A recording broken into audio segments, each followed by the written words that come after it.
اذان کا جواب اشہد ان محمد رسول اللہ کی جگہ کیا دیا جائے؟ یہی دیا جائے گا، مسلم شریف میں الفاظ ہیں کہ جو اذان میں مؤذن کہتا ہے وہی الفاظ ریپیٹ کرنے ہیں آپ نے.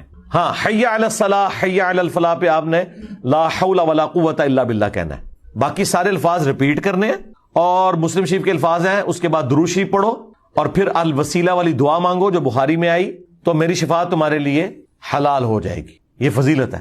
تو مسلم شریف میں واضح ہے کہ آپ نے وہی الفاظ ریپیٹ کرنے ہیں. اب یہ جو نبی علیہ السلام کا مبارک نام آتا ہے تو وہ تو جنرل حکم ہے نا جامعہ ترمذی میں کہ کنجوس ہے وہ شخص جس کے سامنے میرا ذکر ہو اور مجھ پر درود نہ پڑھے. اللہم صلی علی محمد وعلی آل محمد. ایک مجلس میں ایک دفعہ درود شریف پڑھ لینا کافی ہے. بار بار پڑھیں تو بہت اچھی بات ہے، لیکن ایک دفعہ پڑھ لینا کافی ہے. تو اسی طریقے سے اذان میں بھی جب نبی علیہ السلام کا مبارک نام آئے تو پہلی دفعہ آپ صلی اللہ علیہ وآلہ وسلم پڑھ لیں، دوسری دفعہ نہ بھی پڑھیں تو کوئی اس میں آپ کے اوپر گرفت نہیں، لیکن ہم تو ساتھ پڑھتے ہیں. اور ایک اذان کا جواب دے لینا کافی ہے. اذان کے تفصیلی احکامات میں نے آلموسٹ آج سے 10-12 سال پہلے ویڈیو ریکارڈ کرائی تھی، مسئلہ نمبر 50 کے نام سے 50 مسئلہ، وہ آپ دیکھ لیں.